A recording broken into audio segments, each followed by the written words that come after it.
સૌરાષ્ટ્રની ભૂમિ એટલે સંતો ભક્તોની ભૂમિ. આ ભૂમિએ આપણને અનેક સંતો ભક્તોની ભેટ ધરી છે. કોઈ સંતે ભૂખ્યાને ભોજન કરાવી, તો કોઈ સંતે દીન દુખિયાની સેવા કરી, કોઈ સંતે ભજનો અને પદો રચીને માનવ સેવાનું મહાન કાર્ય કર્યું છે. એમાંય તે પડ પાંચાળ એટલે પીરો અને વીરોની ભૂમિ, નેક ટેક અને ખાનદાનીની ભૂમિ, જ્યાં સિદ્ધ સંત ગુરુ ગેબીનાથના બેસણા છે. એવી પવિત્ર ભૂમિના સંત ગોરખા ભગતને આજે આપણે વંદન કરીએ. રતો મેપો ને રામદે પરગટ જાદર પીર, જાદર કેળે જાગિયા પરગટ ગોરખ પીર.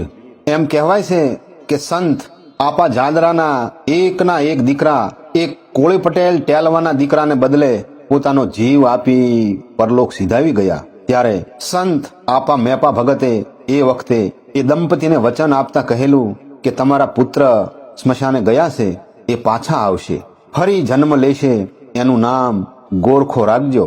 એણે તો આ ધરતી પર હજી ઘણા ઠાકરના કામ કરવાના છે. તે ગાયોને રાખશે, ગાયોનો એ ભક્ત બનશે.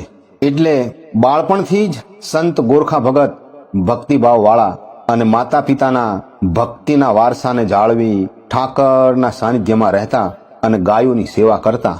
એક વખત સંત આપા ગોરખા બેઠા બેઠા ઠાકરની માળા ફેરવે છે. ત્યાં સીમમાંથી ગોવાળો જગ્યામાં આવ્યા. આવીને સંત ગોરખા ભગતને કહ્યું કે આપા, આપણી જગ્યાનું ધણ વાળી ગયા. અરે, આવો કાળો કામો કોણે કર્યો બાપ? કોને આ ગાયોને દુભવવાની કમત હુજી? કોણ વાળી ગયું? ગોવાળો કહે, મોરબી દરબારના માણસો. કાંઈ વાંધો નહીં. હવે તો ભાઈ ગોવાળો, આપણે તો વાહે વાછડિયું વાસણા પણ દઈ મેલો, નકર માતાજીયું કામધેનું દુભાશે. એમ કહી સંત ગોરખા ભગતે વાછડિયું અને વાછડા પણ મોકલી દીધા. બીજો દિવસ થતાં તો સૌના આશ્ચર્ય વચ્ચે મોરબીથી ગાયોનું ધણ પાછું આવ્યું. ચોરનારા ચેતી ગયા કે ભગતનો જીવ કોચવાશે તો ઉલટ સુલટ કરી નાખશે. બધા ગાયોને જોઈને રાજી થયા, પણ ભીખો રબારી ધુસકા મેલી મેલીને રડવા માંડ્યો કે આમાં મારી ગોરહર ગા નથી આવી બાપુ, મારી ગોરહર વગર હું નહીં જીવી શકું. સંત ગોરખા ભગતે મોરબી ઠાકોરને સંદેશો મોકલ્યો કે ગા વગર ગોવાળ ઝૂરે છે. ગોવાળ અને ગાની પ્રીતિનો તો વિચાર કરો દરબાર, તમને બીજી ઘણી ગા મળી રહેશે, અમારી ગોરહર પાછી આપી દેજો. મોરબીના ઠાકોર ના માન્યા. ફરી સંત ગોરખા ભગતે સંદેશો મોકલ્યો કે દરબારને કહો કે ગોરહરના દૂધ તમને નહીં જરે બાપ. તો પણ મોરબી દરબાર માન્યા નહીં. ગોરહરને ધરાર પાછી ના આપી અને સંત ગોરખા ભગતે મોરબીને શિક્ષા કરવાનો નિર્ણય લીધો. થાનમાં બેઠા બેઠા હોકો પીતા રાયકાને સંત ગોરખા ભગતે પૂછ્યું કે ભીમડા, તારા હાથમાં આ શું છે બાપ? હોકાની નેળ છે બાપુ. હા, પણ એનું બીજું નામ શું? એને નાળ કહેવાય બાપુ.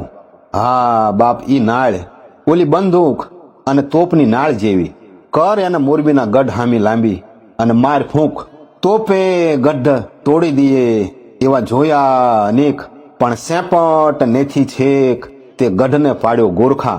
ભીમડાએ પહેલી ફૂંક દીધી અને સંત ગોરખા ભગત બોલ્યા કે શાબાશ, મોરબીનો ગઢ તૂટ્યો. હા, માર બીજી ફૂંક. વાહ, એ ઘોડાહારના ભૂક્કા. બસ એ કુંવર ઉડ્યો. ખરો કાળજાળ જમજાળ ગોરખો ખીજ્યો. ગજબની ચોટ જાદર તણો ગોરખો. દેવા તણ આકરો નતો દીઠો. કમતિયા કેસરા એમ જાડા કહે. ફૂલ ઘોડે ચડ્યો એ હૈયા ફૂટ્યો. ઘોડાયું બાળને કુંવર ઉડાયો. રાજ બોળી દીએ જળું રૂઠ્યો. પરગણું બધું નડેડાટ ઉજ્જળ પડ્યું. કોપીઓ માળિયા સરે મટે ક્યાંથો. મોરબી સરે ખૂટામણ ન મટે. મોરબી કૂટતી ફરે માથો. છોળા કંડોળા તણી આવે ને કરી આળ.